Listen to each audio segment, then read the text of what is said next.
Hello दोस्तों, नमस्ते। राधे राधे। मैं आपकी साधना दुबे आज आप सभी के सामने बहुत ही प्यारा ज्योतिया माता का सोहर गीत लेके आई हूँ। दोस्तों, आप लोग सुनिए, सुन के आनंद लीजिए और अपनी छोटी बहन को अपना दुलार प्यार आशीर्वाद खूब ढेर सारा दीजिए। दोस्तों, आप लोग खूब सुनिए। अगर आप लोग सुनेंगे नहीं तो हम किसको सुनाएंगे दोस्तों।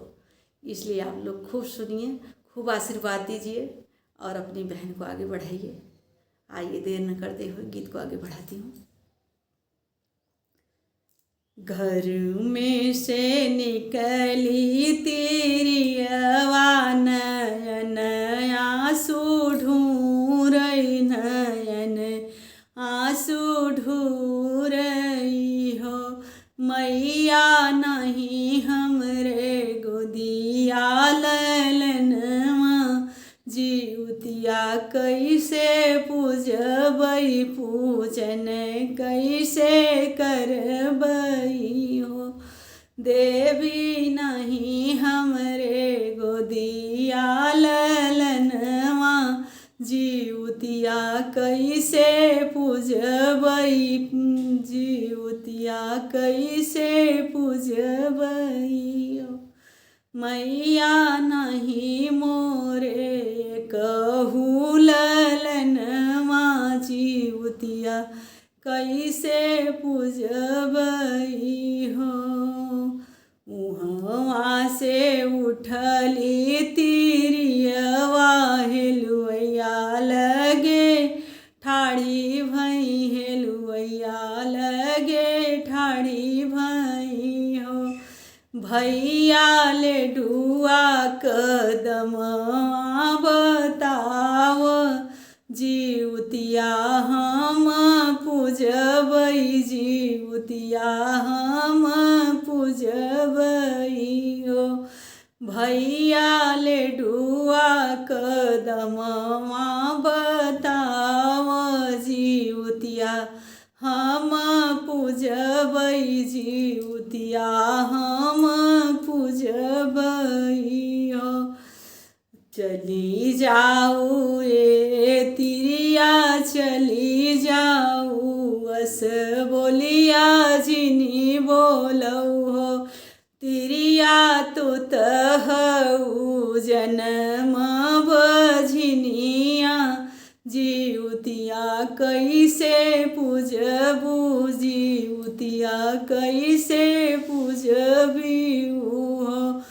तिरिया तो तहऊ जन्म कब झिनिया, जीवतिया कैसे पूजबू, जीवतिया कैसे पूजबू हो। वहाँ से उठली तिरियवा, खटिक लगिया गईली, कौन भी लगिया गईली नी हो। भैया फलवा कदमवा बताव, जीवतिया हम पूजबई बरत, हम रहबई बरत, हम रहबई हो।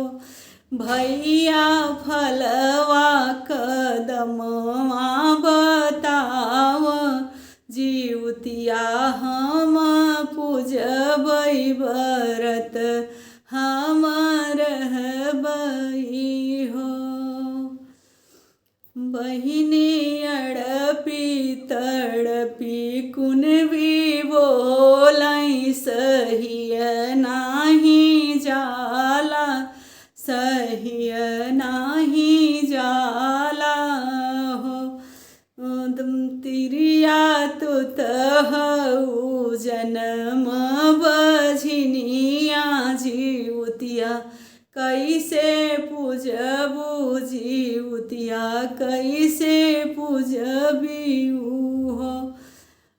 तिरिया तो तहऊ जन्म कब झिनिया, जीवतिया कैसे पूजबू, जीवतिया कैसे पूजबू तू हो। उहवा से उठली तिरियवा जीवतिया माई लगे ठाड़ी भई जीवतिया माई लगे ठाड़ी भई हो। मैया नहीं मोरे गोदी में ललनवा जीवतिया कैसे पूजबई जीवतिया कैसे पूजबई हो।